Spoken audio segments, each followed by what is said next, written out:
안녕하십니까. 배우 이원발입니다. 제가 오늘은 배우임을 강조하기 위해서 배우 이원발로 소개를 했습니다. 배우 이원발. 오늘부터 저는 저의 배우 인생 이야기를 해보려고 합니다. 단순히 배우 인생만을 이야기하고자 함이 아니고 배우의 꿈을 갖고 있는 분들에게 제 경험적인 이야기가 조금이나마 도움이 될 수 있기를 기대하며 이야기를 펼쳐보려고 합니다. 사전에 말씀드리고 싶은 거는 저의 시대와 지금의 시대는 완전히 바뀌어져 있기 때문에 그런 면에서 보면 저의 경험적인 이야기가 현재의 상황에서 큰 도움이 안 될 수도 있을 거라는 생각이 들긴 합니다만, 실제 배우로서 뭐 무대 연기나 드라마 연기를 위해서 카메라 앞에 서는 것은 똑같으니까 충분히 참고가 될 수 있을 거라는 생각을 합니다. 예. 그 많은 이야기를 한꺼번에 다 들려줄 수는 없을 것이고요. 몇 부가 될지는 모르지만, 나누어서, 이렇게 펼쳐보는 걸로 하겠습니다. 예. 바람이 있다면, 배우를 꿈꾸는 분들에게 저의 이야기가 조금이나마 시금석이 되었으면 좋겠습니다.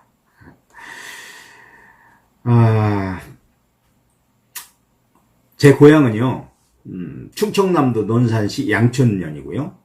초등학교 2학년 때 이제 학업을 위해서 대전 시내로 이사를 오게 됩니다. 어려운 살림이다 보니까 뭐 이것저것 이사를 많이 다닙니다. 초등학교를 4개 학교나 다녔으니까 이사를 꽤 다닌 거죠. 제가 초등학교 5학년, 6학년 때, 5, 6학년 때에 저희 대거모 할머니 댁이 이제 대전 대흥동에서 동방노트라고 당시에 꽤 유명한 노트 공장이었었는데, 우리 집이 워낙 어렵게 살다 보니까 우리 7 식구 그냥 와서 살으라고 공장 한 켠에 방을 내줘서 7 식구가 살았습니다. 예.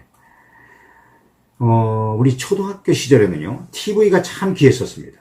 그 귀한 TV가 우리 대구모 할머니 댁에는 있었던 거예요. 부자였으니까요. 예. 당시에요, 여로라는 KBS 일일 연속곡이 있었는데, 그 연속곡을 할 때면 온 국민이 그 연속곡 보느라고 거리가 한산할 정도로 유명한 연속곡이었어요. 이제 그 연속곡을 할 시간이 되면 우리 대구모 할머니 댁에 동네 사람들이 다 모이는 거예요. 네. 거기서 저는 단연코 1순위 시청자였습니다.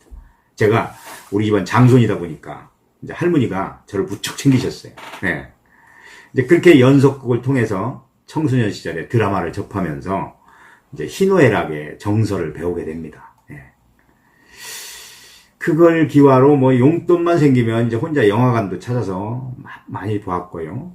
또 그런데 운 좋게도 그 즈음에 저희 삼촌 한 분이 이제 극장 간판을 그리는 분이 있었는데, 동네 자유극장이라고 영화관이 있었는데 거기서 일하게 된 거예요. 그러니 뭐 간판 그리는 후문으로 수시로 들어갈 수가 있었죠. 봤던 영화 또 보고, 새로 영화 들어오면 또 보고, 이제 그렇게 배우들의 연기를 보면서 성장을 했어요, 제가. 그런데 그때 뭐 영화를 그렇게 많이 보고 자랐는데도 배우의 꿈을 갖거나 그러진 않았던 것 같아요. 네. 제가 이제 중학교를 졸업하고 집안 형편이 어려워서 바로 고등학교를 입학을 못하고, 저희 작은아버지께서 마산에 사셨는데 이제 공무원이셨는데 사업도 같이 하셨어요. 병원에 그 엑스레이 필름을 납품하는 사업을 하셨었는데, 이제 작은아버지 권유로 일단 학업을 1년 쉬고 마산 내려와서 학원 다니면서 작은아버지를 좀 도와주면 어떻겠냐고. 네. 그러면 이제 고등학교 학비는 작은아버지가 대주겠느라고 제의를 하셔서 그 어린 나이에 마산을 내려가 사회 경험을 하게 됩니다. 네. 그때 뭐 경상남도 구석구석 병원을 찾아다니면서 엑스레이 필름을 배달하고 영업하고 했던 경험이 뭐 아직도 생생합니다. 예. 그렇게 이제 1년을 마산에 있다가 올라와서 고등학교를 입학을 했고, 이제 졸업을 하게 됐죠. 뭐 졸업할 당시에도 집안 형편이 워낙 어려워서 대학 갈 형편도 안 되고, 또 어린 나이 때부터 이제 사회 경험이 있으니까, 대학은 일단 접고 사회생활을 해보겠다고 이제 무작정 서울로 올라오게 됩니다. 뭐 그야말로 아무런 대책도 없이 서울로 올라와서 뭐 일저일 찾아보는데, 도대체가 무슨 일을 해야 할지 갈피를 못 잡겠는 거예요. 뭐 계획성 없이 올라왔으니까요. 네. 그러다가 어느 날 명동 쪽을 걷고 있는데 포스터 하나가 눈에 확 들어옵니다. 그게 뭐였냐면요. 중앙배우전문학원 모집 포스터였어요. 순간 내 몸에 전율이 싹 느껴지는 거예요. 그러면서 어렸을 때 그 TV를 통해서 영화관에서 배우들의 연기를 보고 울고 웃던 그 아련한 기억들이 막 스쳐가는 거예요. 그래, 이거다. 이게 내가 찾던 거였어. 그래서 저의 배우 인생 이야기가 시작됩니다. 중앙배우전문학원은요 1년 과정이었어요. 그 고인이 되신 그 신성일 선생을 비롯해서 뭐 유명한 배우분들이 많이 이렇게 배출시켰던 곳입니다. 지금이야 뭐 연기학원들 수없이 많이 있고 뭐 대학들도 연극영화과 거의 있을 정도로 대중화되었다고 볼 수 있지만 당시만 해도요 연기 전문학원이 거의 없었어요. 유일한 곳이었다고 볼 수 있습니다. 그래서 나름대로 뭐 전통 있는 학원으로 평가가 되는 곳이었고 또 1년 과정으로 교육을 시켰는데 뭐 가르치는 수준도 꽤 높았다고 볼 수 있는 곳이었어요. 정말 열심히 배웠습니다. 연기를 배우는 것이 얼마나 좋은지 밥을 안 먹어도 좋았고요. 배도 안 고팠어요. 당시에 인천에서 자취를 하는데 사촌한테 얹혀서 이제 지냈었는데 뭐 돈도 없고 먹을 것도 없어서 하루에 라면 한 개씩 끓여가면서 일주일 버티기도 했었습니다. 한참 먹을 나이인데 그런데 배가 안 고팠어요. 연기가 얼마나 좋은지 그냥 연기 배우는 그 재미에 빠져서 세상을 다 얻은 것 같았어요. 그게 제가 얼마나 연기에 집중하며 배웠겠습니까? 여러분 똑같이 배워도요 집중력을 얼만큼 발휘하느냐에 따라서 엄청난 차이가 난다는 걸 당시엔 몰랐어요. 어느 정도 나이가 들어보니까 그게 그런 거였더라고. 그런 열정을 다른 분들도 보셨던 거예요. 그 당시에 강사였던 분 중에 지금은 이제 고인이 되셨어요. 극단 대하 대부셨고 연극 연출 가셨던 김한수 선생이라고 그분한테 내가 졸업하기도 전에 스카웃 돼가지고 코르자크 박사와 그의 고아들이라는 작품에서 주인공 코르자크 박사 역을 맡게 됩니다. 그냥 대충 주인공이 아니고 처음부터 끝까지 내 극을 내가 주도해서 끌고 가는 완벽한 주인공이었어요. 그런데 지금도 조금 의아하게 생각하는 건 아니 한참 젊은 나한테 어떻게 이렇게 나이 든 역을 그것도 소극장도 아니고 세실극장이라고 중극장에서 하는 연극에 그 큰 배역을 맡겼는지 모르겠어요. 아무튼 그때 그 열정으로는 어떤 걸 맡겨도 못할 게 없었죠. 정말 죽으라고 열심히 했습니다. 그 결과 반응이 엄청 좋았어요. 지금 와서 그 이유를 생각해 보니까 무대에서 헌신을 다해 연기했던 모습에 관객들이 공감을 했던 것 같습니다. 열정을 다해서 노력하고 배워라. 최고의 집중력을 발휘해라. 그러면 주위에 누군가에게 그 모습은 보이고 각인되어진다. 그리고 배우로서 꼭 가슴속에 담아야 할 말은 배우가 되기 전에 인간이 되라는 것이다.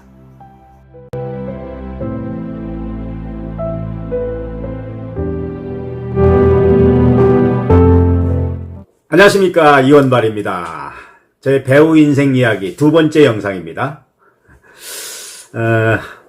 1편에서 말씀드렸듯이 저는 배우로서요 연극 무대 첫 작품을 주인공으로 화려하게 데뷔를 했고 당연히 저는 극단 대하 단원으로 배우의 길을 걷게 됩니다. 뭐 제가 워낙 부지런하고 열정을 갖고 열심히 하니까 선배들한테도 인정을 받으면서 뭐 두세 작품 이제 공연에 단역으로도 출연하면서 선배들 그 뒷바라지 해가면서 스텝일까지 뭐 힘은 들었지만 이제 불평 하나 안 하고 열심히 배웠고 참여를 했습니다. 그런데요, 뭔가 만족스럽지 않은 뭔가가 어느 순간에 막 밀려오는 거예요. 그게 뭘까 생각해 보니까 배움에 대한 갈망이었어요. 그러다 어느 순간에 내가 여기서 머물러 있어서는 안 되겠구나. 뭔가 넓은 세계로 뛰쳐나가서 부족한 것을 채워야 되겠구나. 그런 생각이 간절한 거예요. 그래서 극단 대하를 나오게 됩니다. 뭐 그러면서 이제 이것저것 다른 극단을 찾아다니면서 스텝 일 해가며 쟁쟁한 선배님들이 연기하는 걸 보고 배워갑니다. 그리고 뭐 각 극단 또는 뭐 단체에서 주관하는 워크숍이 있으면 죽어라고 쫓아다니면서 배우고 경험했습니다. 탈춤도 배웠고요. 전위예술가의 대가이신 무세중 선생한테 전위예술도 배웠고요. 아무튼 뭐 배울 수 있는 거리가 있으면 달려가서 배우고 느끼고 직접 뛰어들어가서 경험하고 정말 열심히 배움에 빠져 살았습니다. 그러다가 극단 가교에 입단을 하게 됐고 지금도 단원으로 저는 생각을 합니다만 방송 활동 안 하느라고 워낙 극단 활동을 안 한 지가 오래돼서 잊혀진 배우로 남게 됐죠. 네. 그 당시에 극단 가교는요, 마가렛 무어 여사라고 미국 분이셨는데 가교의 후원자셨습니다. 이제 그분의 영향으로 셰익스피어 작품을 계속 무대에 올렸었습니다.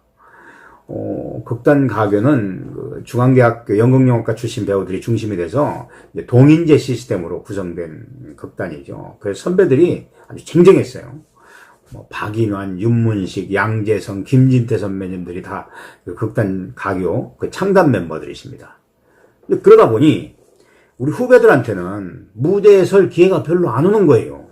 있어봐야 단역 정도나 맡을 정도였으니까요. 네. 간혹 소극장 연극할 때는 그래도 역할을 맡아서 무대에 서는 것이 이제 그나마 위안은 됐죠. 아무튼 극단 가교는 셰익스피어 같은 대극장 연극을 추구하다 보니까 이제 우리 같은 젊은 후배들한테는 출연보다는 스텝일이 우선이었습니다. 기획일, 홍보일 등 가릴 것 없이 해야 했으니까요. 얼마나 힘들었겠어요. 네.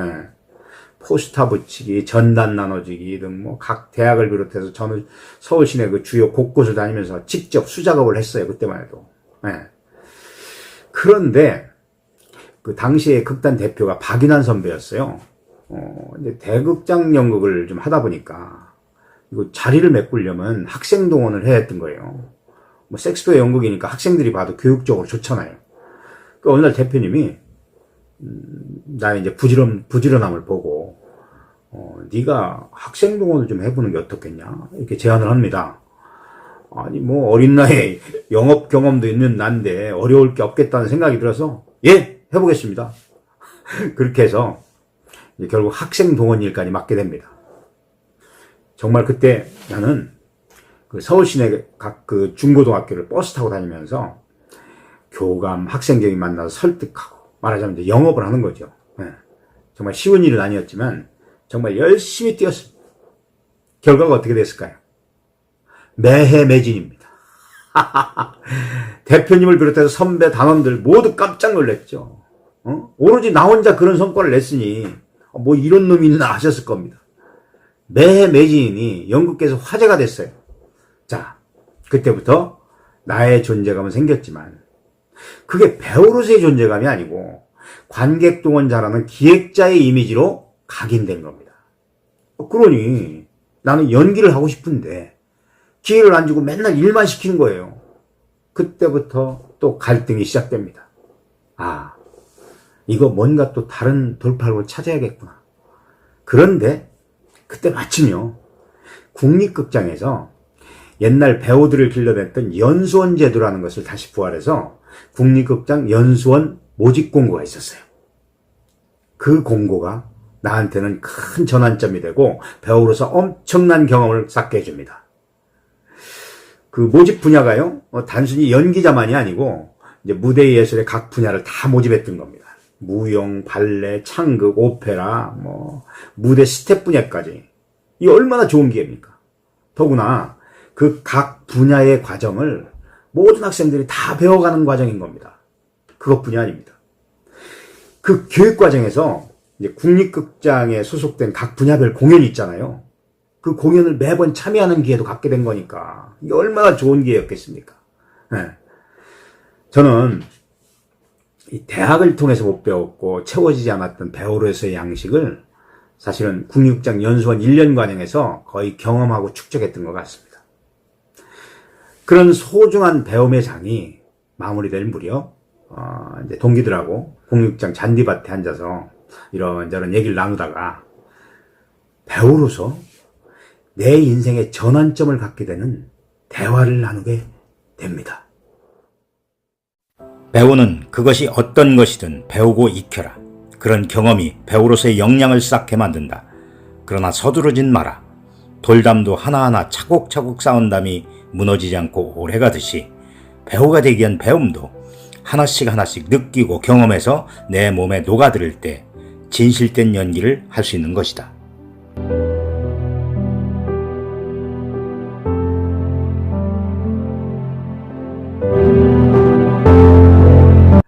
안녕하십니까, 이원발입니다. 배우를 꿈꾸고 배우가 되고자 하는 분들을 위한 중견 배우의 조언 세 번째 이야기입니다. 여러분, 앞에서도 말씀드렸듯이 사실 저는 성공하지 못한 배우입니다. 성공하지 못한 배우가 성공을 꿈꾸며 배우를 지망하는 많은 이들에게 무슨 조언을 할 수 있겠나 하시겠습니다만, 아름답고 화려하게 핀 꽃에서만 꽃의 가치를 느끼는 건 아니라고 생각합니다.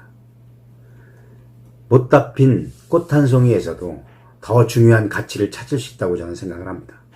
따라서 성공하지 못한 배우에게서도 배움의 가치는 분명히 있는 것이라고 감히 말씀드리고 싶습니다. 아니, 어쩌면 성공하지 못했기 때문에 더 알찬 교훈이 될 수 있다고 저는 생각합니다. 그런 생각을 갖고 있기 때문에 저는 이 이야기를 당당하게 이어갈 것입니다. 국립극장 연수원 동기들과의 잔디밭에서의 가벼운 대화. 그 대화가 나의 배우 인생을 바꿔놓을 줄 꿈에도 생각 못했습니다. 이제 그때가 국립극장 연수원 졸업을 앞두고 있는 시점이었습니다. 이런저런 이야기를 하다가 한참 나눴는데 누군가 한마디 툭 던져요. 야, 이번에 KBS MBC에서 탤런트 모집을 한다는데 한번 응시해보는 게 어때? 순간 잠깐이지만 모두 조용했습니다. 이 의미는 뭐지? 일단 대부분의 동료들 표정이 부정적인 분위기는 아니었고 모두들 속으로 생각하고 있었다는 분위기였습니다. 전 처음 듣는 얘기였거든요. 사실 전 연수 과정을 통해서 이제 국립극단의 그 쟁쟁한 선생님들, 선배님들 모셔놓고 워크숍 공연을 가졌었는데, 당시에 평가가 아주 좋았어요. 연수가 끝나면 이제 국립극단으로 들어오라는 콜도 받았었기 때문에, 당연히 이제 국립극단으로 입단할 마음을 굳히고 있었죠. 그러니 방송국 탤런트 공채 모집에는 관심도 없었고, 생각도 안 하고 있었습니다. 그런데, 그 모집 이야기가 나오고 동료들끼리 그래 한번들 보자 이런 분위기로 흐르는데 그래 한번 보긴 할까 하는 마음으로 바뀌게 됩니다. 그렇게 해서 이제 동기들 대부분이 공채 탤런트 모집에 응시를 하게 되죠. 당시에 공교롭게도 KBS, MBC가 같은 날 시험을 치르는 바람에 이제 한 곳만을 선택해야 했고, 나는 이제 몇몇과 함께 KBS에 신청을 했던 겁니다. 나는 꼭 돼야지 하는 마음도 없었고요. 안 돼도 그만이라는 편한 마음으로 응시를 했던 건데, 1차 서류 심사, 2차 면접까지 통과하고, 마지막 3차 실기 시험을 앞두게 되었는데, 그때부터요, 욕심이 발동하는 거예요. 기왕에 여기까지 왔는데, 되고 싶은 욕구가 막 발동하는 겁니다. 그때부터 집중력을 갖게 됩니다. 긴장감이 막 밀려오는 거예요. 마지막 이제 3차 시험은 연기 실기 시험이었는데, 시험 보기 1시간 전에 과제를 몇 가지 유형으로 이제 본인이 선택할 수 있도록 대사가 주어졌습니다. 나는 이제 그 중에 전화를 받으며 놀라는 장면의 연기를 택해서 연습을 했고, 뭔가 설정을 좀 해봐야 되겠다 하는 생각을 했어요. 결국 설정한 것이 담배를 물고 통화를 하다가 상대의 말에 놀라서 담배를 떨어뜨리는 연기로 설정을 했던 겁니다. 물론 연기하는 모든 것들은 3대의 카메라가 앵글을 달리해서 녹화를 하고 있었고, 이제 심사위원들은 모니터를 통해서도 보고 있었던 거예요. 그렇게 이제 실기를 끝내고 이렇게 별다른 반응이 없더라고요. 그래서 떨어졌구나 했는데 며칠 후에 합격했다는 통보를 받게 됩니다. 이 통보가 나의 배우 인생을 완전히 바꿔놓습니다. 오직 무대를 꿈꿨고 연극 무대만이 나의 배우 인생이라는 생각에 빠져 살았는데, 이 합격 통보를 받는 순간 그 생각이 한순간에 무너집니다. 그렇게 나는 공채 탤런트란 명함을 얻었고 방송 드라마 연기에 몰두하게 됩니다. 배우의 꿈을 갖고 노력하며 집중하다 보면 언젠가는 기회가 찾아온다. 문제는 그 기회를 잡느냐 못 잡느냐인데 그것은 개인의 역량에 따라 다르게 전개된다는 것이다.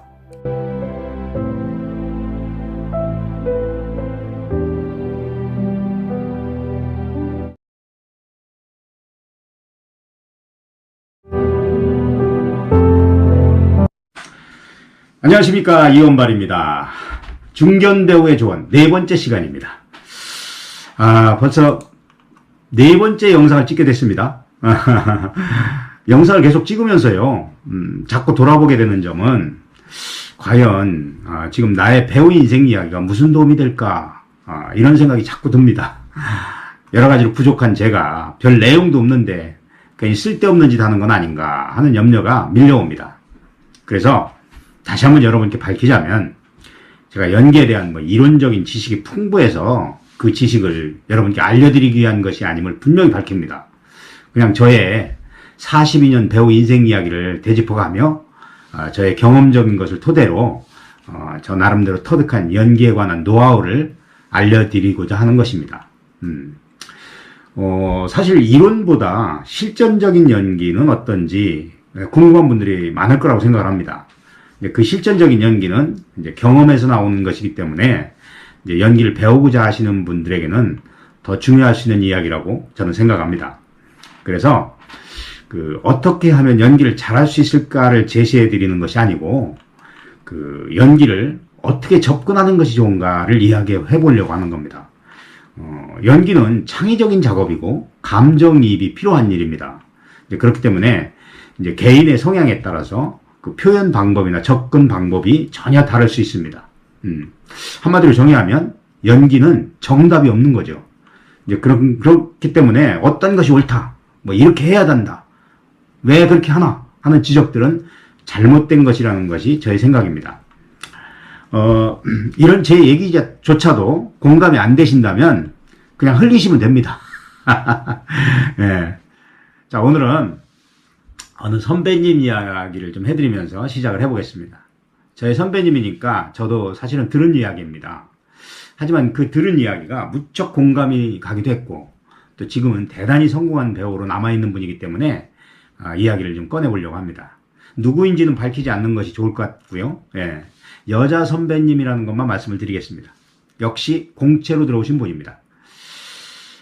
지금이야 프로덕션화가 되면서 공채가 없어졌습니다만, 옛날엔 방송국에서 이제 공채를 모집을 하면, 이제 신인 연기자들을 각 드라마에 이제 조역, 단역, 그리고 출연 기회를 많이 줍니다. 이제 자꾸 출연해서 경험과 노하우를 터득하라는 의미겠죠. 이제 그것이 일반적입니다. 저 역시 그랬습니다. 이제 그런데, 저의 경우는 그 기간이 꽤 길었던 것 같습니다. 그 이유는 나중에 좀 말씀드리는 것을 하고요.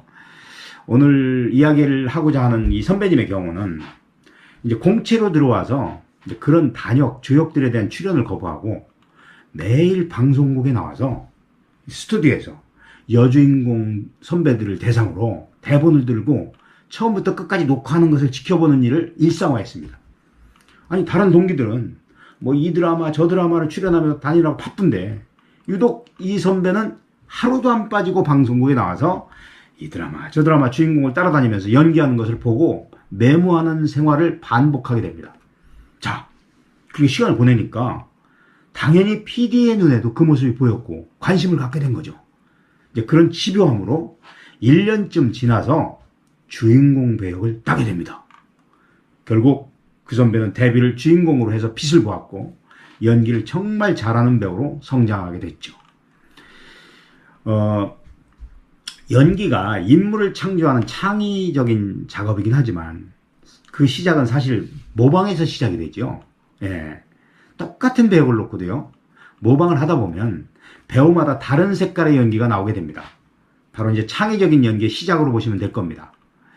그렇게 그 선배는 다른 선배의 연기를 집요하게 모방하고 자기만의 색깔을 구축해서 대배우로 성장할 수 있었던 겁니다.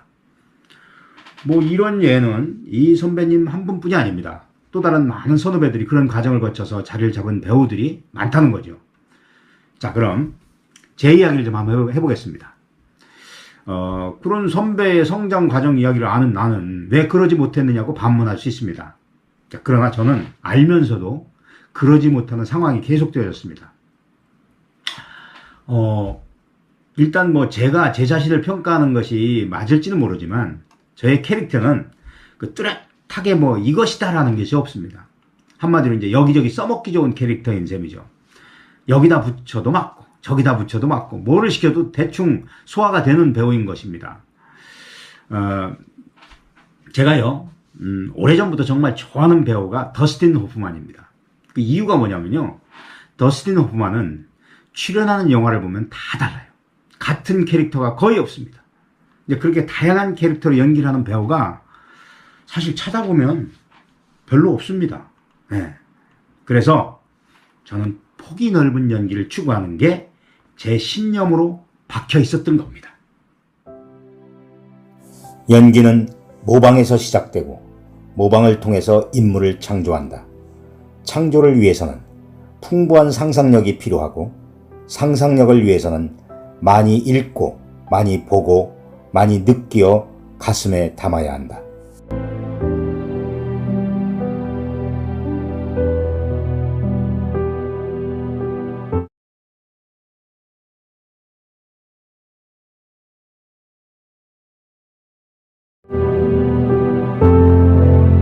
안녕하십니까, 이원발입니다. 중견 배우의 조언 5번째 이야기입니다. 연기는 개인의 차이가 기본적으로 있는 거지만 분위기의 차이도 분명히 있는 것 같습니다. 그 분위기는 방송국 분위기, PD의 성향 등에서도 찾을 수 있을 것 같습니다. 저는 연극 연기를 하다가 KBS 공채 탤런트로 입사를 해서 TV 드라마 연기를 하면서 연기적인 갈등이 누구보다도 심했다고 볼 수 있습니다. 그 무대에서는요, 한 캐릭터를 구축하기 위해서 많은 연습 과정을 거치게 되죠. 그렇게 연습을 하다 보면 그 매일매일 새로운 감정들이 찾아져서 이렇게도 해보고 저렇게도 해보고 하는 과정을 거쳐서 하나의 캐릭터가 만들어집니다. 특히나 그 대극장 무대 경우에는 전혀 다른 연기 패턴이 그려져요. 우선 극장이 크고 넓다 보니까 목소리 톤도 커야 되는 문제가 있고, 이제 무대에서 움직이는 동작들이 커야 관객들에게 잘 전달되어질 거 아니겠습니까? 문제는 그렇게 무대 연기에 적응되어 있는 배우들의 특성이 영화나 TV에서는 맞지 않는다는 거예요. 카메라 앞에서 연기는 말과 표정과 행동들이 아주 세밀하게 보여지기 때문에 아주 섬세하고 리얼한 연기를 해야 하는 것이죠. 그런데 무대 연기에 익숙되어 있는 배우들에게는 카메라 앞에서 앵글에 맞춰 연기하는 것이 적응하기가 힘든 거예요. 무대에서는 마음껏 표현했던 행동이나 감정들을 절제하면서 자연스럽게 보여줘야 하는데 그게 쉽지가 않은 거예요. 뭔가 더 해보려고 하는 욕구들이 막 생기고 뭔가 잘해봐야지 하는 욕심들이 생기면서 이제 화면에 그런 모습들이 보여지니까 시청자들 눈에는 뭔가 자연스럽지가 않은 거예요.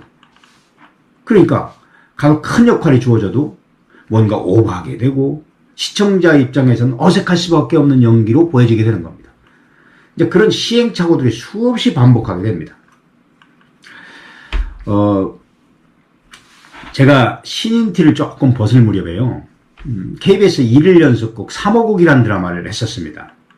그 3호곡은 오늘날 대배우가 되어 있는 김혜수, 정보석의 데뷔작이었습니다. 이제 그 드라마에서 내 배역이 이제 김혜수 오빠 역이었어요. 이제 아버지가 이치우 선생님이셨고, 제 배역이 이제 조선시대 선비로 아주 고든 성품을 갖고 있는 캐릭터였습니다. 당시까지 맡은 배역 중에 아마 제일 큰 배역이었습니다. 그런데 그런 비중 있는 배역을 맡다 보니까 욕심이 막 밀려오는 겁니다. 정말 잘해보려고 무척 열심히 노력했죠. 그런데 그게 오히려 마이너스가 되었습니다. 그러니까 왜 화면에 잘하려고 하는 모습이 너무 보이다 보니까 뭔가 어색하고 오버된 연기를 하게 되고 무대에서 연기하는 습성들이 나오는 거예요. 한 번은 그 동생 보옥이 김혜수를 앉혀놓고 한 7장 정도 넘어가는 대사를 거의 나 혼자 김혜수 앞에서 이야기하는 장면이 있었어요. 근데 이 대본이라도 좀 일찍 나왔으면 완벽하게 외워서 했을 텐데 대본이 전날 밤에 나와서 녹화를 하다 보니까 이 대사에 대한 부담이 얼마나 컸는지 정말 죽으라고 해서 녹화를 했어요. 그런데 잘 나가다가 중간쯤에서 대사가 딱 막혔어요. 다시 갔는데 그 부분에서 계속 안 넘어가지는 거예요. 나중에는 제가 멘붕이 와가지고요. 정말 아무것도 생각이 안 나고 미치겠는 거예요. 결국 녹화를 잠시 중단하고 쉬었다가 했는데도 계속 부담을 갖고 있으니까 NG가 계속 나는 거예요. 이제 도저히 안 되겠다 싶으니까 연출이 조연출한테 대사를 써서 앞에서 들어주라고 했고 결국 써준 대사를 보고 녹화를 끝냈어요. 얼마나 창피하고 나 스스로한테 자책하고 아주 미치겠는 거예요. 정말 내 연기 인생의 최고의 오점을 남긴 녹화였죠. 그날 녹화가 끝나고 감독님한테 사과의 말씀드리고 제가 부탁을 드렸어요. 감독님, 다음 주에 한 번 더 녹화를 하게 해주시면 안 되겠습니까? 했더니 다행히 녹화분이 여유가 있어서 흔쾌히 승낙을 해주셔서 다음 주에 그 씬을 다시 녹화를 하게 됐는데 NG 없이 한 번에 끝내고 박수를 받았던 기억이 아직도 생생하게 남아 있습니다. 그때 그런 회복의 과정이 없었다면 아마도 오늘날 제가 배우로 남아있지 않을 수도 있을 것입니다. 그때 저로서는 지옥과 천당을 갔다 온 경험을 했던 것 같습니다. 근데 그걸 기화로 해서 제 연기가 달라집니다. TV 연기에 적응 못하고 전전긍긍했던 제가 그런 아찔한 경험을 하고 나니까 이제 드라마 연기에 어느 정도 적응이 되고 깨우쳐진 거예요. 연극이나 영화는 충분한 시간을 갖고 캐릭터를 연구해서 배역이 몸으로 녹아들어 연기를 할 수 있지만 TV 드라마는 시간에 쫓기어 빠듯한 시간에 대사를 외워 연기를 해야 하기 때문에 고도의 순발력과 숙련이 필요하다.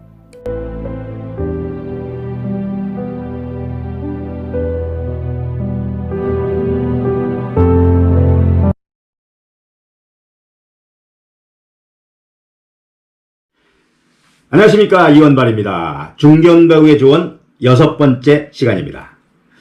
여러분, 인생을 어느 정도 사신 분들에게서 종종 듣는 말이 있죠. 내 인생은 한편의 드라마야 라는 말이 있죠. 예. 그 이야기는 인생을 살아오면서 겪었던 희노애락의 사연이 그만큼 많다는 것을 의미하는 것일 겁니다. 예.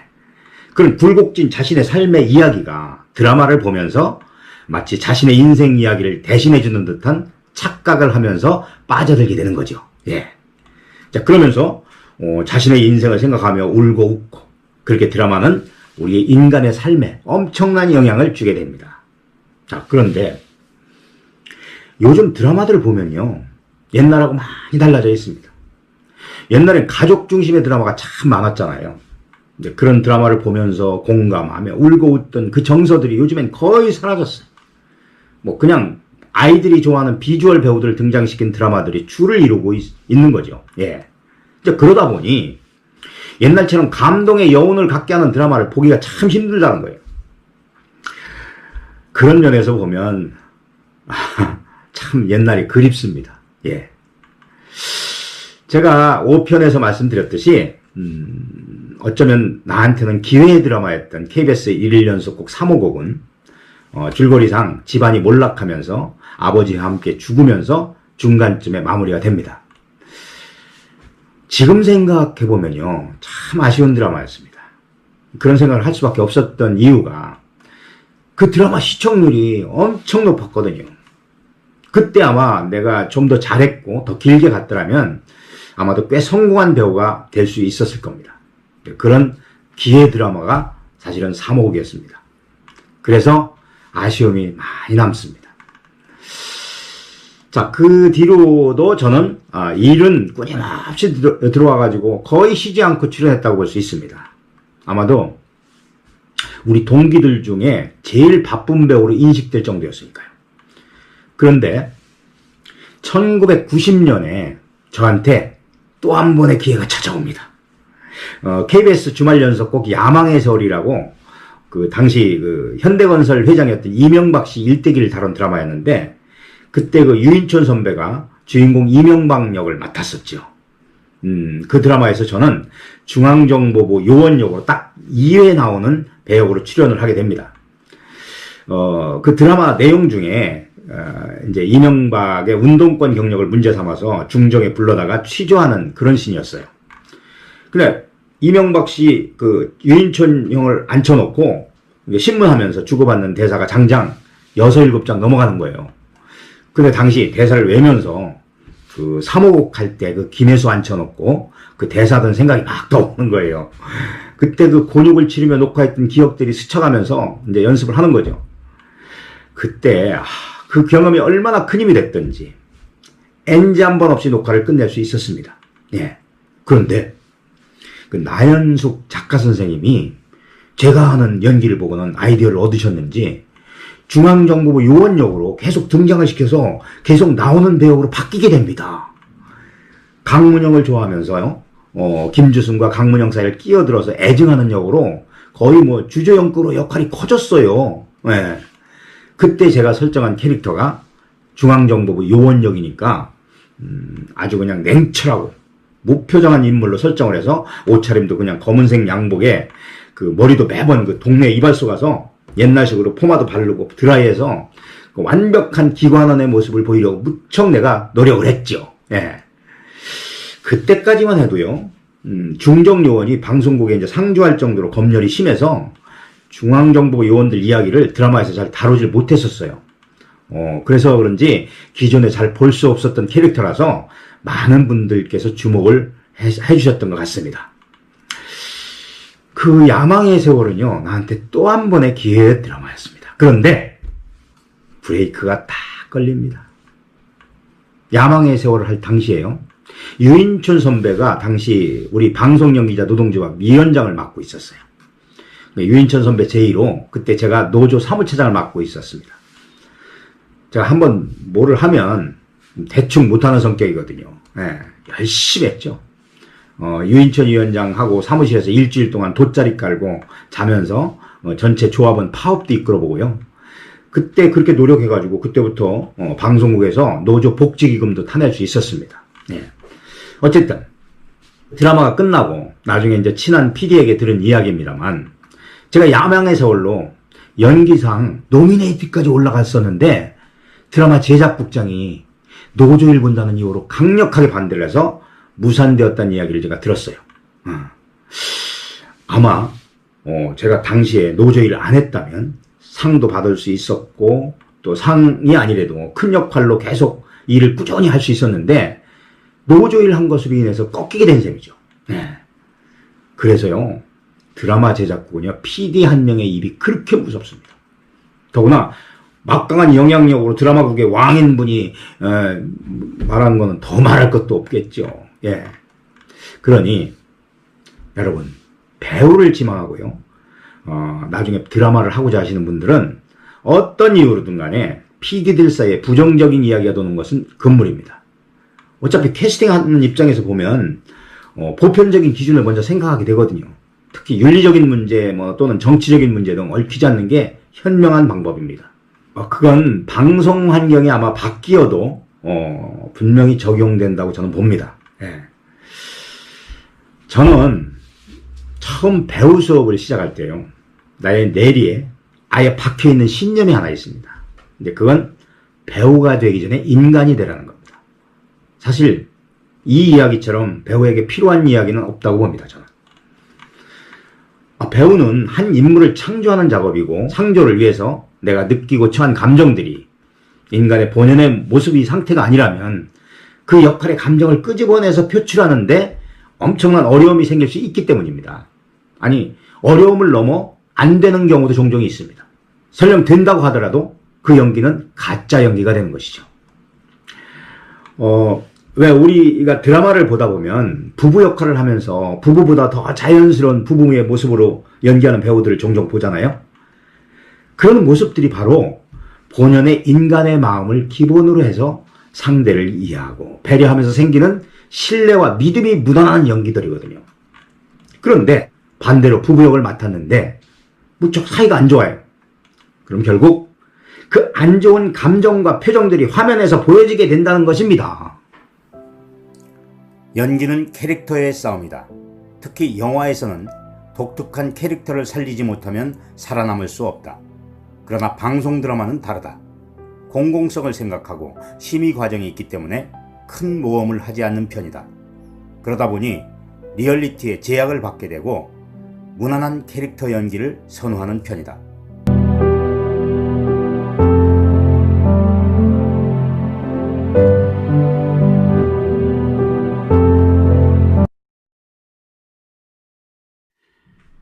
안녕하십니까, 이원발입니다. 중견배우의 조언 7번째 시간입니다.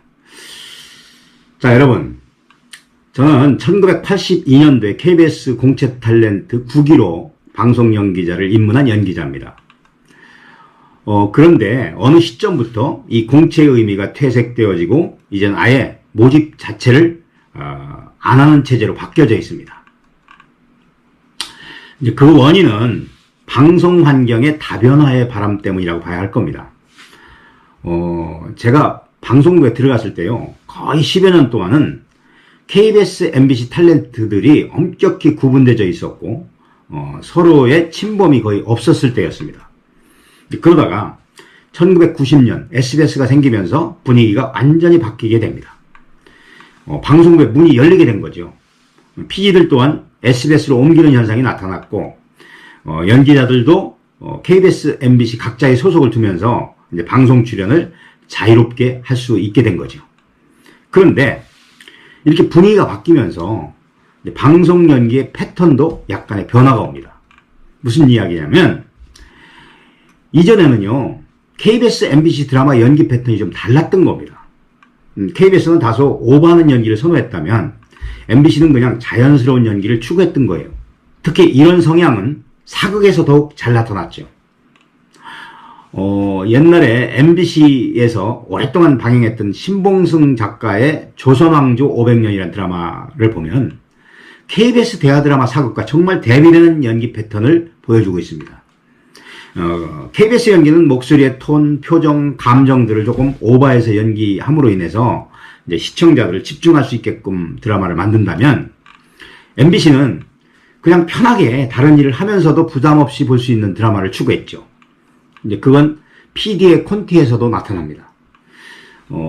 KBS PD들의 콘티는 특히 사극의 경우엔 크로샷도 과감하게 써서 이제 시청자의 시선을 붙잡았다면 MBC PD의 경우엔 커트를 루즈하게 잡아서 시청자들이 이제 편하게 볼 수 있는 화면을 선호했다는 거죠.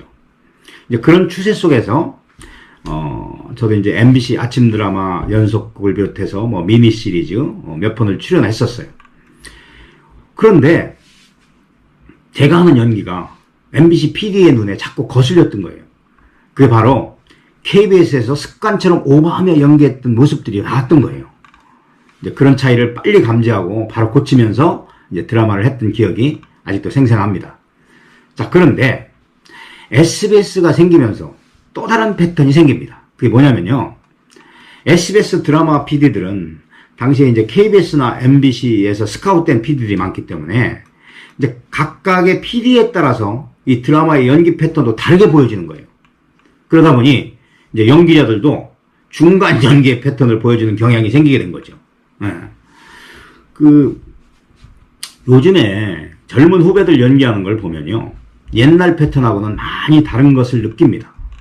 요즘엔 대체로 외적이고 비주얼에 치중하는 연기만을 하니까 깊이가 안 보이고 이제 가슴에 남는 게 없다는 거죠. 이를테면 빨려드는 느낌이랄까, 뭐 시청자의 감동과 감흥을 주는 드라마가 참 보기가 힘들어요. 유튜브 스타인 박말레 할머니 혹시 아시나요? 네. 그 할머니가 이제 TV 드라마를 보면서 찍은 영상 중에 어쩌까 저런 나쁜 놈, 저런 이인병을 하는 유튜브 방송이 있는데요, 이렇게 방송을 보면서 나도 모르게 빠져드는 드라마가 거의 없다는 거예요. 자, 이렇게 연기 패턴이 변환되는 그만한 이유가 또 있습니다. 바로 방송 환경의 변화입니다. 전에는 대부분의 드라마가 이제 방송국에서 자체 제작했던 것이 이제 지금은 뭐 프로덕션화가 되면서 상업적인 논리로 드라마를 접근하다 보니까 제작비 절감을 위해서 출연자 수를 제한해야 되고, 또 그러다 보니 가족 중심의 드라마들이 줄어들게 되고, 또 우리 중견 배우들은 설 자리가 없게 된 거죠.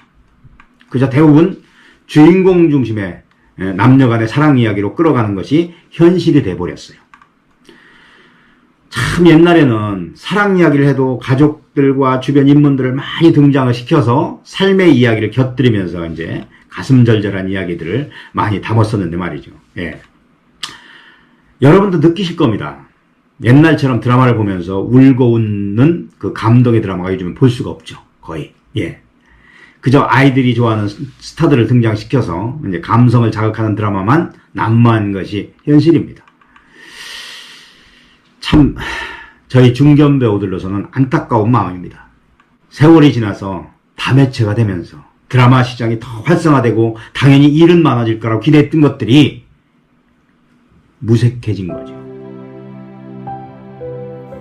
연기자가 배역을 맡아서 처음 대본을 읽을 때, 특히 조역이나 단역의 경우엔 자기 대사만을 보는 경향이 있다. 그러나 그것은 잘못된 습관이다. 반드시 대본 전체를 숙지하고 무슨 내용과 무슨 이야기를 하는지를 이해하고 그 이야기 속에서 내가 맡은 역할의 의미가 뭔지, 어떤 감정으로 상대를 향해서 대사를 뱉어야 하는지를 먼저 생각하라. 그런데 중요한 것은 그 생각이 머리로서가 아닌 가슴으로 받아서 나오는 대사가 진실되고 살아있는 연기가 되는 것이다.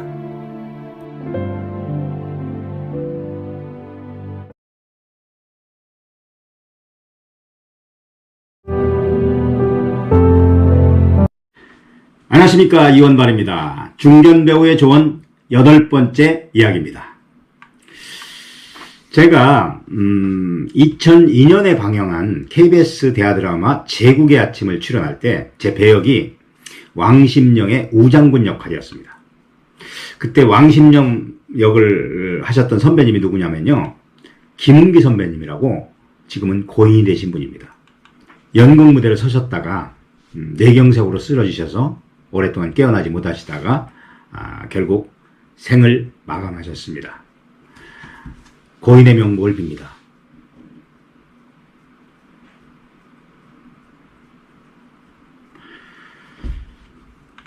그때 제국의 아침에서요, 저는 김은기 선배님을 보좌하는 우장군 역할을 맡아서 항상 이제 붙어서 연기를 했습니다.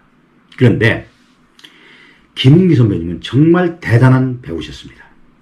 왜 제가 대단한 배우라고 말씀드리냐면 집중력을 최대로 활용하는 배우셨다는 겁니다. 정말 본인이 연기하고자 했던 대사, 톤, 감정 등을 최고의 집중력을 발휘해서 연기하는 선배님이셨는데, 약간의 흐트러진 부분이 생겨도 그냥 못 넘기고 다시 해야 직성이 풀리시는 분이었어요. 연기에서만큼은 누구도 따라할 수 없는 욕심이 굉장히 대단한 분이셨어요. 그렇게 에너지가 강하니까 여러 명이 같이 있는 장면에서도요, 단연코 돋보이는 연기자였습니다. 특히 상대 배우와 치열한 논쟁을 하는 상황이 주어지면 자기 배역이 당위성이 없는 배역이라도 치열하게 집중력을 발휘해서 당위성을 만드는 대단한 배우셨죠. 배우는요, 원래 욕심이 많습니다. 연기에 대한 욕심이요. 뭔가 잘해보려고, 눈에 띄게 해보려고 하는 욕심을 갖는 배우들이 많습니다만, 그 중에서도 독특하다고 할 만큼 특별한 분이셨습니다.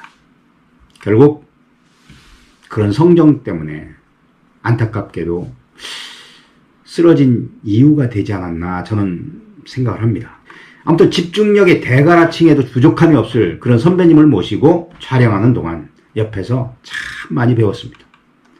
그 배움은 두 가지로 분류할 수 있을 겁니다. 하나는 자기 배역에 대한 욕심으로 상대 배역의 감정보다는 오직 자신의 감정에 충실하며 집중력을 발휘하는 연기에 대한 배움이었고, 또 하나는 이건 부정적인 측면의 배움입니다. 무슨 이야기냐면요, 연기는 대부분 주어진 어떤 상황에서든 상대 배역과 주고받는 대사로 이루어지는데, 그러자면 상대의 대사와 감정을 받아서 내가 해야 될 대사가 뱉어져야 하고, 또 상대의 대사 속에 내가 해야 할 대사가 주어지는 건데, 나의 대사만을 충실하고 나의 감정만을 앞세우다 보면 리얼리티가 떨어진다는 단점이 있다는 거죠. 그런 교훈도 사실은 그 선배님의 연기로부터 터득할 수 있었죠. 여러분, 저희 배우들은요, 배우로 살다 보면 이제 많은 사람을 만나게 되잖아요. 처음 만난 사람들은 이제 화면으로만 보다가 직접 보고 신기하다고 막 이것저것 물어봐요. 가장 궁금해하는 게 뭔지 아세요? 아니, 그 많은 대사를 어떻게 외워서 하느냐고. 그럼 난 농담으로 그럽니다. 아니, 그걸 다 가르쳐주면 난 뭐 먹고 살라고요?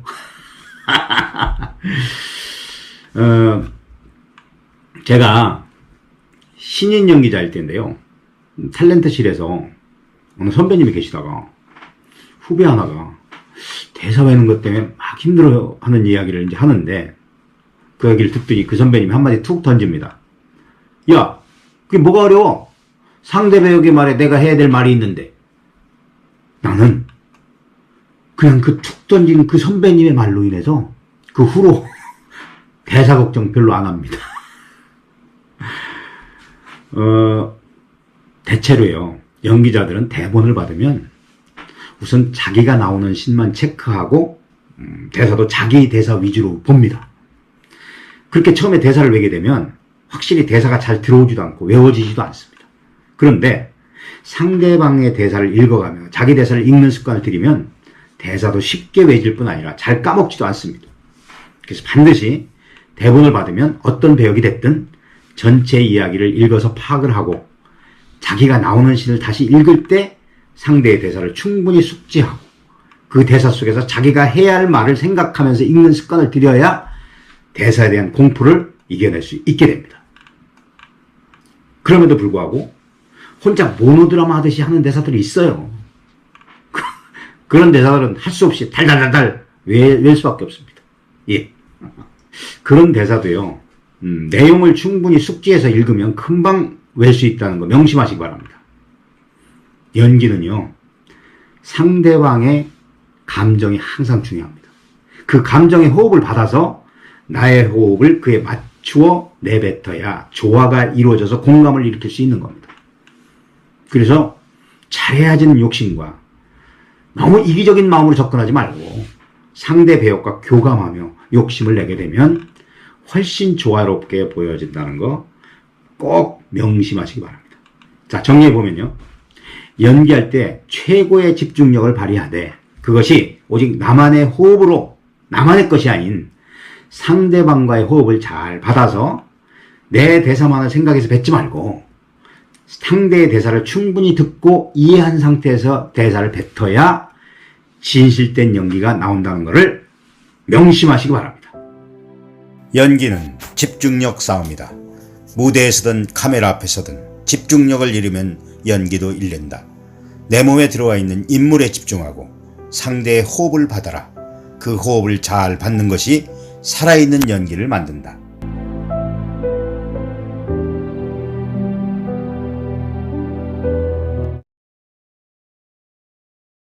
안녕하십니까, 이원발입니다. 중견배우의 조언 9번째 시간입니다. 예. 여러분, 제가 공채 탤런트로 입사를 해서 몇 년을 방송 드라마 연기에 적응을 못하고 시행착오가 많았었다는 말씀은 앞에서 드렸었죠. 그 원인은 무대 연기에서 벗어나지 못한 것이 원인이었다는 말씀도 드렸었습니다. 예. 이제 그렇게 연기라는 것은 어떤 상황에 처해 있느냐에 따라서 연기의 성질이 달라진다는 점을 이야기한 것이었습니다. 예. 그런데 이 방송 드라마 중에서도요, 스튜디오에서 녹화를 하는 거와 야외 촬영할 때의 연기가 다르다는 점에 대해서 오늘 이야기를 좀 해보려고 합니다.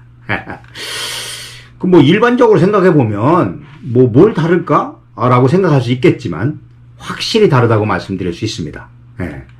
일단 대본이 나오면요, 사전에 대본 리딩을 하게 되고 또 연기자들이 연습하는 것을 보고 그 연출은 콘티를 짜게 됩니다. 예. 이 콘티 작업이 굉장히 중요합니다. 이 콘티라는 거는 감독이 이렇게 하겠다는 지시고 약속이에요. 예. 그래서 이제 콘티 대본이 나오고 그 콘티 대본에 의해서 카메라 감독을 비롯한 모든 스태프들이 그 참여한 상태에서 리허설이라는 걸 하게 됩니다. 이 리허설은 대부분 이제 오전에 하는 것이 관례처럼 되어 있습니다. 이제 리허설이 끝나면 이제 점심 식사를 하고 분장 미용을 하고 이제 녹화를 들어가게 되죠. 연출은 이제 스튜디오에서 세트 바로 옆에서 큐를 주는 게 아니고 부조종실에 들어갑니다. 스튜디오에서는 카메라맨이 이제 배우들 얼굴을 콘티대로 잡아놓으면 이제 PD가 부조종실에서 큐를 주면 스튜디오에 있는 FD가 감독의 큐를 받고 연기자들에게 이제 손짓으로 큐를 주어서 녹화가 이제 진행되는 거죠. 예. 이 부조종실에서는요, 기술 감독, 음악 감독, 조명 감독 등의 이제 PD의 큐를 받고 드라마에 이제 적용을 시키게 됩니다. 예. 그리고 이제 스튜디오에서는 카메라가 이제 기본적으로 세 대를 놓습니다. 1, 2, 3 세 대를 놓는데 필요에 따라서 4 카메라까지 준비를 해서 녹화를 하게 되죠. 예. 모든 녹화는 감독의 지휘하에 일사불란하게 움직이게 되죠. 예. 배우의 연기 또한 감독이 의도한 바대로 이제 큐를 받고 연기를 하게 되는 건데, 녹화는 이제 씬별로 나누어서 진행을 합니다. 이제 한 씬을 녹화하면서 이제 NG가 나면, 이제 처음부터 다시 하는 경우도 있고, 또 NG 난 부분부터 하는 경우가 있고, 이제 그건 감독의 재량에 따라서 정해지는 겁니다. 예, 그래서 오늘은, 스튜디오 연기와 야외 촬영의 연기가 다른 부분에 대한 이야기를 좀 해보려고 하는 겁니다. 예. 자, 일단 스튜디오 녹화의 연기는요, 씬별로 쭉 이어서 가기 때문에 연기자의 감정을 쭉 이어서 갈 수 있다는 장점을 갖게 되죠. 예, 어찌 보면 이어간다는 측면에서 보면 연극 무대에서 하는 연기와 별반 다를 게 없죠. 예. 하지만 연극은 그 3대 요소가 무대, 연기자, 관객이듯이 이제 관객과 호흡을 같이 해야 하는 현장감에 있어서 연기의 이제 몰입도나 호흡이 좀 다르죠. 아무래도. 예. 그런데 드라마는 일상 속에서 왜 이야기하듯이 자연스럽게 상대 배역과 호흡을 맞추어서 연기를 하고 또 그 연기를 감독이 정한 콘티대로 카메라가 잡아서 녹화를 하게 되는 것이죠. 예. 물론 여러 가지 극적인 상황의 씬이 있어요. 예. 그래서 이제 모노드라마 하듯이 혼자서 해야 하는 연기들이 많이 있습니다. 그런데 야외에서 찍어야 할 씬들의 경우에는 조금 달라요. 일단 감독이 바로 앞에서 큐를 준다는 점이 다르고요. 카메라가 한 대를 기본적으로 찍습니다. 세 대가 아니고요. 네. 뭐 요즘엔 2대, 3대로 찍는 경우도 있더라고요. 옛날엔 거의 한 대로 다 찍었습니다. 자, 그러다 보니 한 씬을 찍기 위해서는 각자가 위치해 있는 배우의 연기를 잡기 위해서 카메라 위치를 이제 바꿔야 되는 문제가 있고 또 화면 사이즈를 어떻게 잡냐에 따라서 위치가 이제 바뀌게 되는 거죠. 문제는 배우들이 똑같은 연기를 몇 번씩 반복해서 해야 된다는 것이죠. 예. 자, 여기서 야외 촬영 시 배우의 연기가 스튜디오 연기와 달라질 수밖에 없게 되는 문제가 생깁니다. 예. 스튜디오에서는 계속 이어서 녹화를 하니까 그 씬의 감정을 이어가며 몰입해서 연기를 할 수 있지만 야외 촬영의 경우엔 한 컷 한 컷 끊어서 찍기 때문에 연결된 감정을 이어가기가 쉽지가 않다는 것이죠. 예, 그럼에도 불구하고 뭐 노련한 배우들은 귀신같이 연결시킵니다. 예. 예. 옛날에 필름으로 찍을 때는요 더욱 심했어요. 지금은 영화도 필름으로 찍는 시대는 지났으니까. 예. 그 옛날에는요 방송국 드라마도 야외 촬영을 필름으로 찍어서 커트 편집을 해서 이제 VCR로 옮겨서 녹음을 해서 방송을 내보내고 했었습니다. 예. 뭐 그 시절엔 기록도 없어서 배우들이 일일이 동작을 기억했다가 연결시켜야 되는 문제가 있었죠. 예. 동작을 다르게 연기를 하면 편집할 때 연결이 안 되니까 애를 먹었죠. 예. 연기라는 것이 기계에서 찍어내는 인쇄물 같은 게 아니잖아요. 매번 똑같은 연기를 한다는 것이 안 되잖아요. 예. 아무리 신경 써서 감정을 연결시켜서 연기한다고 해도 뭔가 다르게 나온다는 겁니다. 예. 특히 대사하면서 나도 모르게 하게 되는 뭐 손짓, 발짓, 뭐 이런 몸의 움직임을 연결시키는 데는 정말 어려움이 있죠. 예. 요즘엔 뭐 그런 점을 위해서 항상 카메라 옆에 기록이 있어서 매 컷마다 기록을 해서 문제를 해결하긴 합니다. 예. 당시에는 그런 문제들을 연기할 때 이 배우들 본인들이 다 신경을 써야 하니까 제대로 몰입하는데 또 어려움이 있었어요. 예. 그럼에도 불구하고 경험 많은 배우들은 도통해서 큰 어려움이 없이 했었습니다. 특히 이 방송 연기를 처음 접하는 그 연기자들한테는 큰 어려움이었죠. 그게 숙제였습니다. 예. 그런 문제들이. 그래서 저의 이제 경험적인 것을 토대로 조언을 드리자면 일단 스튜디오가 됐든 야외가 됐든 기술적으로 필요한 화면들을 너무 의식하지 말고 이제 연출이 의도한 그 약속된 콘티대로 자신감 있게 연기를 하면 이제 감독의 큐에 의해서 카메라에 잡히게 되는 연기가 가장 자연스러운 연기가 된다는 것을 말씀을 드립니다.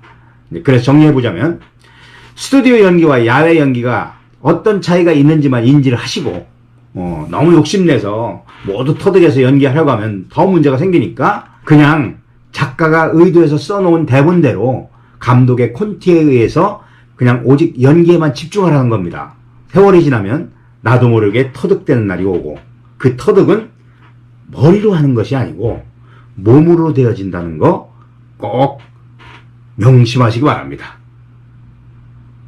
연기는 이론이 있고 기술이 있지만 그 이론과 기술이 현장 연기에서 반드시 필요한 것은 아니다. 왜냐하면 연기는 자신이 맡은 배역이 가슴을 통해서 내 몸에 젖어들어질 때 진실된 연기가 나오기 때문이다.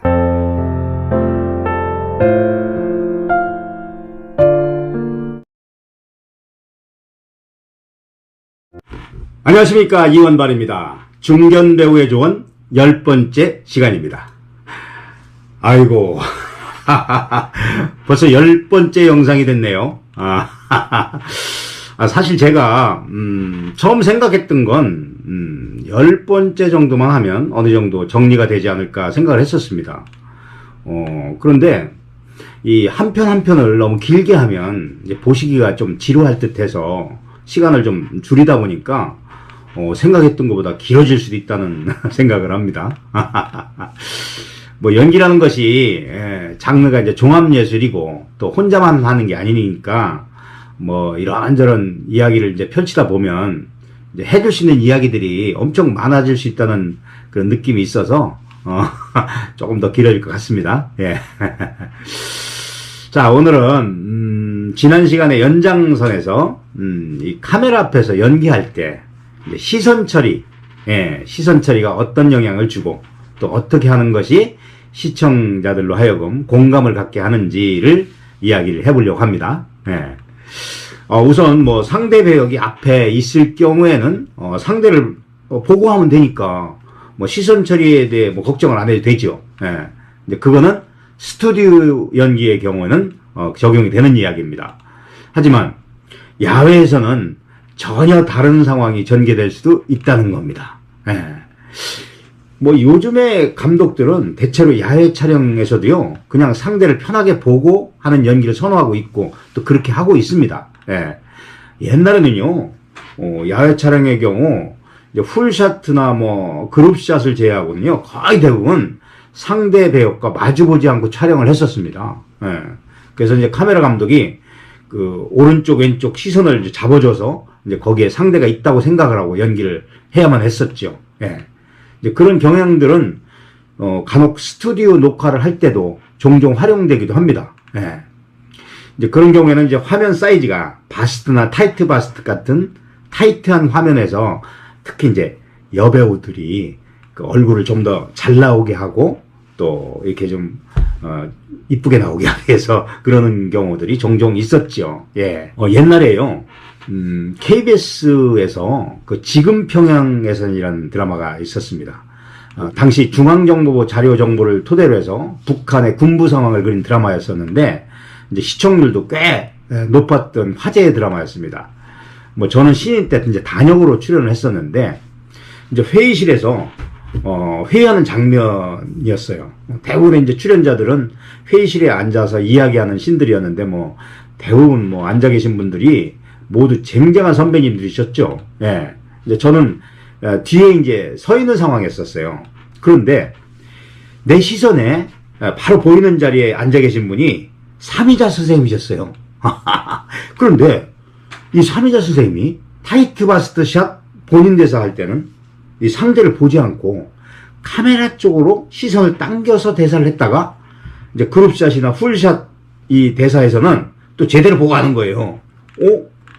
당시 현장에서는 선생님 왜 저러시지? 의아했었죠. 나중에 방송을 보니까 시선에는 전혀 문제가 없었고 오히려 본인의 개성이나 아름다움이 더 빛나게 보였던 거예요. 그래서 그때 스튜디오에서도 자기를 더 돋보이게 하기 위해서 카메라의 각도까지 감안해서 시선의 위치를 바꿔서 대사를 하는 걸 알았고 그때 배운 시선 처리를 저도 가끔은 써먹었었죠. 예.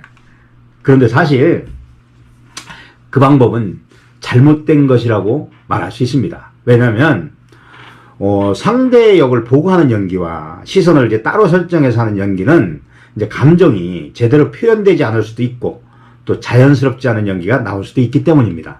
예. 그래서요, 요즘처럼 항상 상대 배역을 보고 상대의 감정을 잘 받아서 잘 듣고 대사를 내뱉는 것이 정답이다. 이렇게 말씀을 드릴 수 있습니다. 예. 그러나, 드라마 야외 촬영이나 영화 촬영 같은 걸 할 때 보면 그렇게 찍어야 되는 상황들이 있습니다. 이제 그런 걸 대비해서 평소에 이제 훈련을 해 놓아야 할 거라고 생각을 합니다. 예. 그리고 카메라 화면 속의 배우들의 시선은 항상 시청자의 눈으로 어떻게 보여질 것인지를 생각하셔야 되는데 시청자들에게 가장 공감을 갖게 하는 시선은 그 씬에 맞는 감정으로 몰입해서 상대 배우가 자연스럽게 대사를 주고받는 것이면 될 것입니다. 그런데 또 하나 생각해야 할 것은 상대를 꼭 보고 하면서 하는 것만이 공감을 갖게 하지는 않는다는 점입니다. 즉 자기의 시선으로 이야기를 해도 시청자들은 몰입하게 되어 있습니다. 오히려 배우가 자기의 시선으로 가져갈 때는 시청자가 더 집중을 하게 됩니다. 그래서 주인공들의 연기를 보면 상대의 시선을 따라가기보다는 자신의 시선으로 가져가는 예가 많은 이유가 바로 거기에 있는 겁니다. 예. 예전에요, 불멸의 이순신이라는 프로를 할 때 주인공 김명민 배우가 이제 초반에 잠깐 그런 갈등이 좀 있었습니다. 이전에 그렇게 큰 드라마에서 주인공을 맡아본 일이 없었고, 더구나 KBS 대하 드라마 사극에서 주인공을 맡은 건 이건 큰 행운이었죠. 예. 그때 김명민이가 촬영을 들어가기 전에 이제 연습실에서 대본 연습을 하는데 자꾸 상대 배역에 맞춰주는 듯한 대사를 하는 거예요. 늘 이제 그런 것이 습관이 돼 있으니까 어찌 보면 당연한 일일 겁니다. 그래서 제가 연습이 끝나고 나오는 명민이를 붙들고, 야 명민아, 너는 주인공이야. 모든 배우들이 너의 말에 집중하고 너의 말에 모든 일이 결정이 되잖아. 그러니까 끌려다니는 듯한 말투나 표정보다는 여러 가지 의견들을 잘 듣고 너의 시선으로 그 결정을 무게감 있게 가져가야 하지 않을까?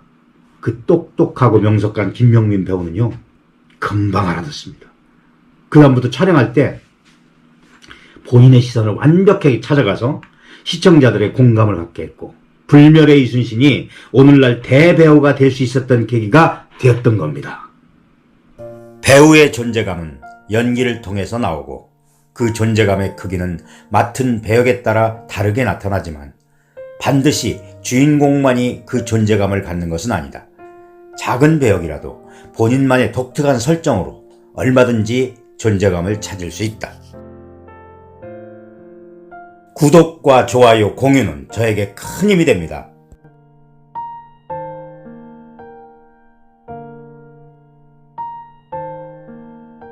안녕하십니까, 이원발입니다. 중견배우의 조언 11번째 이야기입니다. 지난 시간에는요, 배우의 시선에 관한 것을 알아보았고, 오늘은 배우의 대사에 관한 이야기를 해보려고 합니다. 배우의 화법은 굉장히 포괄적이고 많은 노력과 연습이 필요하고 또 하루아침에 습득되어지는 것이 아니기 때문에 이론적인 접근보다는 실전적인 이야기 위주로 간단히 이야기를 좀 해보려고 합니다. 우리 연기자들 사이에서요, 주인공으로서 정말 끊임없이 노력하고 연구하는 배우가 있다면, 저는 단연코 최수종이라는 배우를 꼽겠습니다. 이 최수종 씨는요, 드라마 데뷔를 사랑이 꽃피는 나무라는 청소년 드라마로 데뷔를 했어요. 청순한 이미지로 시청자들의 주목을 받으면서 인력 스타 반열에 오르게 됐죠. 그러니까 사랑이 꽃피는 나무는 최수종 씨에게 잊을 수 없는 드라마일 겁니다. 그런데 그 사랑이 꽃피는 나무는 그야말로 최수종이 자신의 이미지에 맞는 역할이어서 편하게 대사를 할 수 있었죠. 예, 그랬을 겁니다. 그런데 그 드라마가 끝나고 다른 드라마를 하면서 이때부터 최수종 씨의 피나는 노력이 시작이 됩니다. 우선 최수종 씨가 가장 역점을 두는 것이 대사였어요. 이 이야기는 이 최수종 씨한테 직접 들은 이야기고 또 방송에서도 한 이야기이기 때문에 팩트입니다. 예. 그냥 생활대사로 그냥 편하게 연기할 수 있는 현대극이고 미미한 역할이라면 크게 부담 갖지 않아도 되겠지만 주인공이기 때문에 감정이 들어가고 극적인 메시지를 전달해야 되는 상황에서는 대사의 의미를 정확하게 전달해야 하는 게 굉장히 중요합니다. 그래서 최수종 씨는 대본을 읽을 때 항상 사전을 끼고 살았어요. 왜냐하면 단어마다의 장단음을 확인하고 또 체크하기 위해서 끊임없이 사전을 보고 확인했고 단어의 의미까지 철저하게 분석했던 겁니다. 특히 왕건, 대조영 같은 그 KBS 대하 드라마 사극 주인공을 맡았을 때는 더더욱 그랬죠. 그런 피나는 노력으로 오늘날 대배우가 될 수 있었지 않나 생각합니다. 많은 분들이요, 저를 만나면 묻습니다. 아니, 배우들은 그 많은 대사를 어떻게 외웁니까? 하고 궁금해합니다. 예, 당연히 궁금해할 겁니다. 그러면 저는 뭐라고 대답을 하냐면, 대사를 역사책 외듯이 국어책 외듯이 외우면 못 외우지요. 글자를 외는 게 아니고 내가 해야 될 말의 내용을 외는 겁니다. 라고 말해줍니다. 그렇습니다. 대사는 작가가 전체 스토리를 구성해서 설정한 등장인물을 통해서 상황을 극화해서 배우들이 주고받는 대사를 통해서 메시지를 전달하거나 느끼게 하는 건데 그 메시지가 진실되게 전달되어져서 공감을 갖게 하려면 가장 기본적인 것이 잘 알아들을 수 있게 대사를 하는 것이죠. 그렇게 잘 알아들을 수 있게 대사를 하려면 대사의 문장에서 강조되어야 될 말과 그냥 흘려야 될 말 등 여러 가지가 있는 거죠. 그런 여러 가지 분석을 통해서 상대의 호흡을 받아서 정확하고 진실되게 연기를 해줘야 합니다. 그래야 보는 사람들에게 공감을 일으킬 수 있다는 것이죠.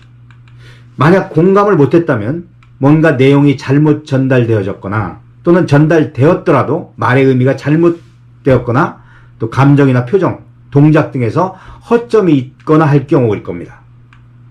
그래서 배우는 드라마든 영화든 혹은 연극이든 대본을 받으면 아무리 작은 배역이라도 전체 대본을 숙지하는 게 중요하고 충분히 숙지되면 그 이야기 속에서 내가 해야 될 역할이 무엇이고 또 어떤 상황에서 등장해가지고 누구에게 어떤 감정으로 이야기하는지에 대한 분석이 정확하게 이루어지고 대사를 하는 것이 반드시 필요하다. 이렇게 말씀드릴 수 있습니다. 예. 저를 포함해서 대부분의 연기자들은요, 간단한 배역의 경우엔 대본을 받으면 그냥 전체를 읽어보지 않고 내가 나오는 씬의 대사만을 치중해서 읽고 외우는 경우가 많아요. 그렇게 되면 이제 늘 해왔던 굳혀진 캐릭터로 틀에 박힌 연기를 할 수밖에 없게 되겠죠. 그런데 솔직히 말씀드리면 우리 방송 환경이 그럴 수밖에 없는 제작 환경이라고 말할 수 있습니다. 시간에 쫓기다 보니까 좀 더 디테일하게 분석하고 좀 더 깊이 있게 맡은 배역에 대한 연구를 해서 새로운 인물을 창조해내는 것이 어려운 것이 현실입니다. 그래서 많은 연기자들이 시간을 충분히 갖고 심도 있게 인물을 창조할 수 있는 그런 시간적인 여유가 있는 연극이나 영화를 선호하기도 합니다. 그러나 방송 드라마에 타성에 젖어 있는 저를 비롯해서 대부분의 배우들은 또 그런 환경에 적응하며 연기를 하고 있는 것이 또 현실입니다. 이제는 방송 환경이 많이 변했지요. 예. 앞으로의 드라마 작업들이 이제는 사전 제작 분위기로 흐르고 있고, 또 그것이 정차가 된다면 아마도 다양한 고정적인 캐릭터보다는 한 배우에게서도 여러 모습의 캐릭터를 볼 수 있는 날도 오지 않을까 기대해 봅니다. 대사를 외운다는 것은 내용을 외우는 것이고 그 내용을 말로서 전달하는 것이다. 중요한 것은 그 말의 대상이 있고 그 대상의 말 속에 내가 해야 될 말이 있다. 그러므로 상대의 대사를 듣고 대사를 하는 것과 무시하고 내 대사만을 하는 것의 차이는 엄청나다. 당연히 대사를 외우는 것도 차이가 나게 된다. 그래서 대사를 머리로 외우는 것보다 상대의 호흡을 생각하면서 마음으로, 몸으로 외우는 것이 제대로 외우는 방법이 될 것이다. 구독과 좋아요, 공유는 저에게 큰 힘이 됩니다.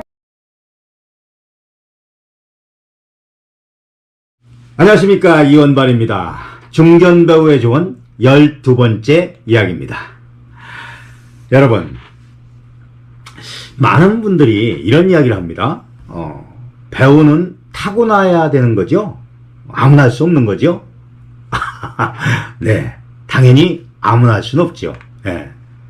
그런데 우리 청소년들은 그냥 아무나가 나는 아니라고 생각하는 학생들이 많이 있다는 겁니다. 난 무슨 일이 있어도 꼭 배우가 될 거야. 난 배우가 될 수 있어.